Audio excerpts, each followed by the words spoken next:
கதை காதல் மாயா. ஒரு நகரத்தில் ரா மற்றும் சா என்ற 2 நண்பர்கள் இருந்தனர். இருவரும் வாழ்க்கையின் எல்லா சந்தோஷங்களில் சேர்ந்திருந்தும் ராவின் மனதில் சாவின் மீது ஒரு தனி காதல் இருந்தது. ஆனால் சா அதை ஒருபோதும் அறியவில்லை. ஒரு நாள் ரசாவுக்கு திட்டமிட்டு வந்து ஒரு அழகான பூங்காவுக்கு அழைத்தான். அங்கு சென்றபொழுது ரா சாவிடம் தனது உண்மையான காதலை தீர்மானமாக தெரிவித்தான். சா புரிந்து கொண்டாள். ஆனால் அன்றைய சந்திப்பு அவருக்கு புதிய உணர்வுகளை உருவாக்கியது. நான் உன்னை மிகுந்த நேசிக்கிறேன் என்றான் ரா. சா எதுவானாலும் அதற்கான பதிலுக்கு தயாரான இருந்தாள்.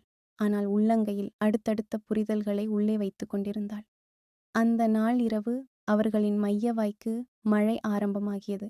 இருவரும் ஒரே இடத்தில் சிக்கிக்கொண்டு அண்ணன் பிரதேசத்தில் ஒற்றுமை மற்றும் பன்மை உணர்வுகளை பகிர்ந்து கொண்டார்கள். இருட்டில் ராவின் விழிகளால் தனது உணர்ச்சிகளை வெளிப்படுத்துவதற்கு சா மனதுடன் துணையாக இருக்க முடிவு செய்தாள்.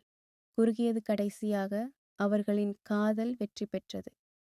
முன்குறிப்பு: காதல் என்பது ஒரு புறம் உணர்வுகளை புரிந்து கொள்ளும் வழியும் மற்ற புறம் பகிர்ந்து கொள்ளும் மிக முக்கியமான விதியமாகும். முடிவு: காதல் என்பது மலர்வோம் மற்றும் பரிமாறும் அழகும் கொண்டது. என்னுடைய கற்பனை மயத்தமாக உங்களுக்கு பிடித்ததா?